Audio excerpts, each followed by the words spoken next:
Happy Christmas to you all, woolly thistlers. It's Rachel from Barkland Croft here in Fair Isle. I'm just walking up to my neighbour's. He's away for Christmas, so just going to feed his animals and record the readings from the Met station, and then get back to doing my animals. So if you can see, the moon's up there and it's a lovely morning.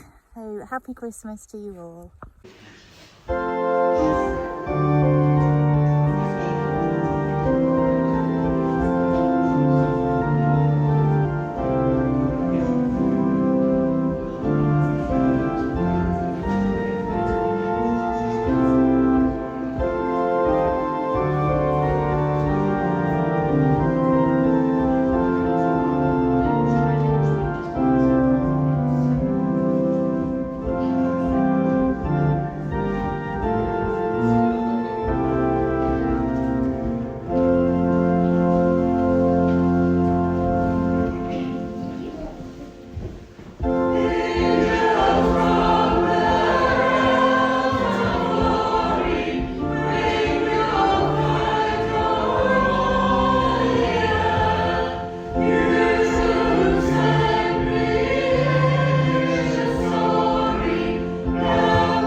Back in August, I entered a competition run by Barber and British Vogue magazine, which was to design your own dream Barber jacket. I couldn't believe it when in late September I received a phone call from Barber telling me that I was one of 5 finalists out of 500 entries, and I was invited with the other finalists to the Barber factory in South Shields in England to have a look around. We also got to visit the repair room where they repair people's old Barber jackets, and we even got to try our hands at re-waxing a Barber jacket. My favourite part of the visit was the session we had with Gary, who brought out loads of examples from the Barber archives of coats and capes going back over 100 years, and talked us through their design and what they'd originally been made for. It was so interesting.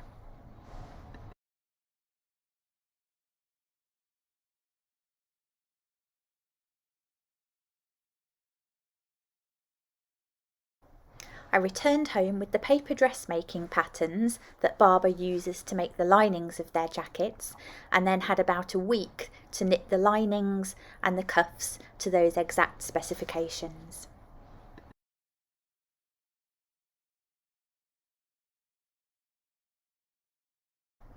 So that brings us to where I left off in my last video, when I was stranded in Lerwick for a couple of days at the end of November because of the really bad weather.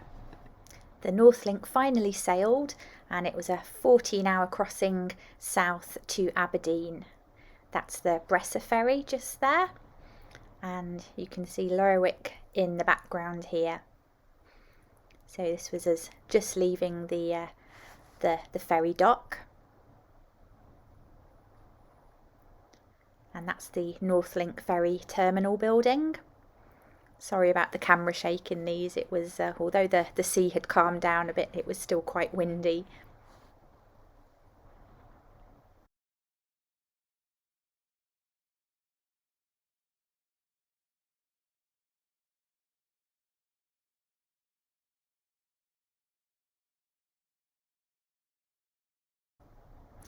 That building is the Shetland Museum and Archives, and next to it is Mariel, the arts venue and cinema, and that's the town hall in the background. If you ever visit Lerwick, do go into the town hall because they have the most wonderful stained glass windows that you can go and look at.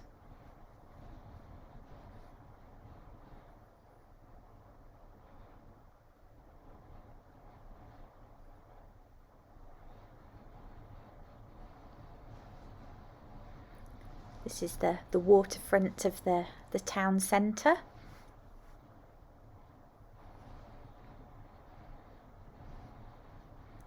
There again is the town hall.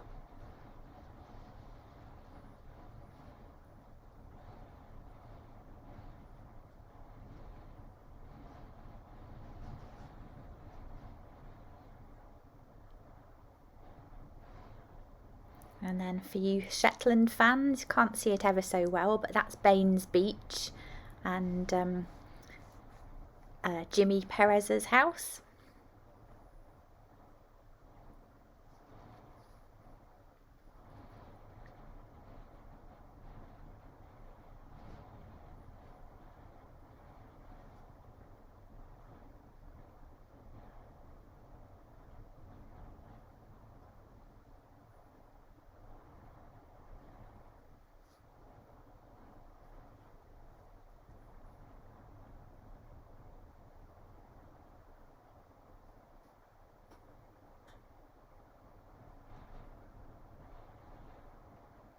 That's the Bresser ferry.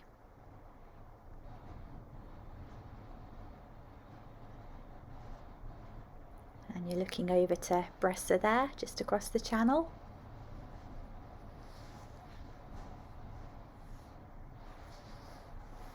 That's the main cemetery graveyard in Lerwick.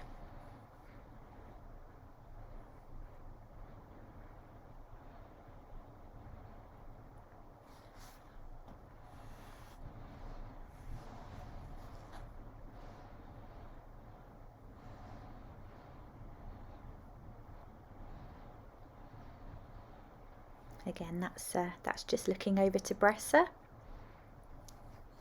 and you can see the Bresser lighthouse there.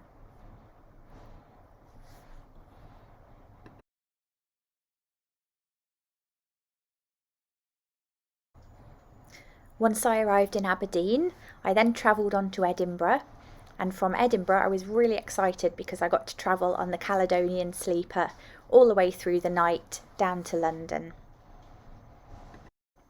I was rather reluctant to use the public transport as very few people seemed to be wearing face masks, so I just decided to walk everywhere, which meant I think I covered about 5 miles that day, but it meant I really got to take in some good sights throughout London, including an umbrella and stick shop and this funny little bug hotel in one of the garden squares. I eventually made it to the very fancy Brown's Hotel in London, which was where the judging was going to be taking place, and I got to see my jacket made up for the very first time.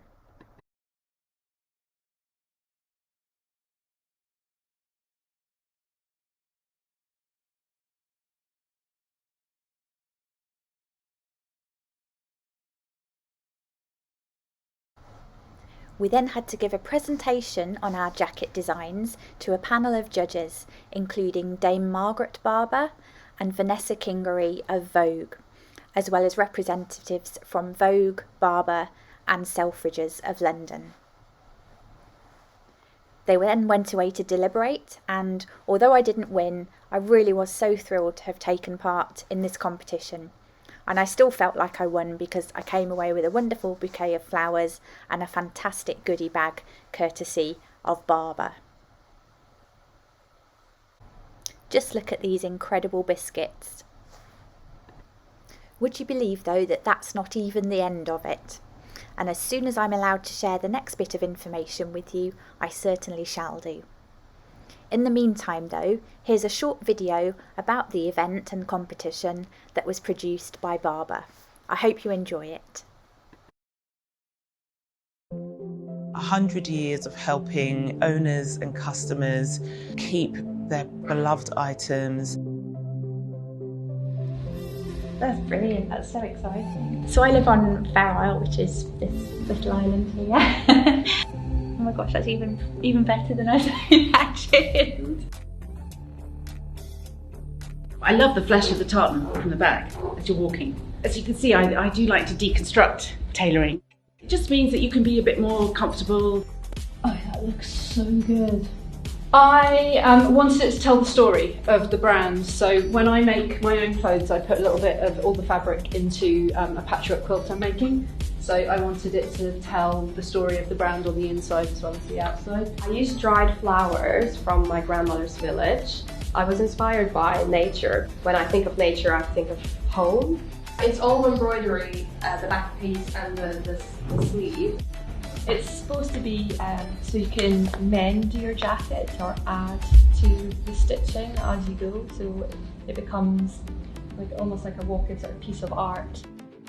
Being a judge for this competition was so much harder than I thought it was going to be. Just to see and understand how people wear clothes and the meaning for them of wearing clothes is, it's actually been quite emotional. Pops up at the bottom. Oh, I love the lining. Sustainability has to fit in with the fashion of the future. I hope more brands pick up on creating something with real longevity in the way that Barbour does. Hi, I'm Victoria. I'm the winner of the Barber and Vogue Wax for Life competition. Can't quite believe it, and this is my jacket.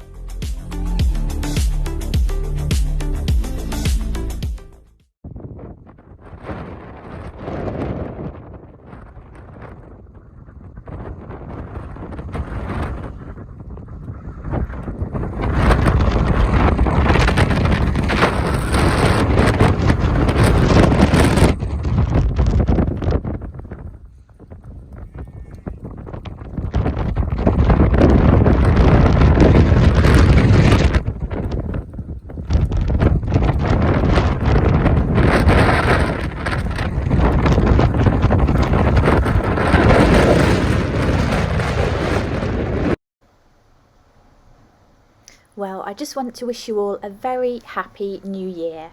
I hope 2022 is a healthy, happy and peaceful year for all of you.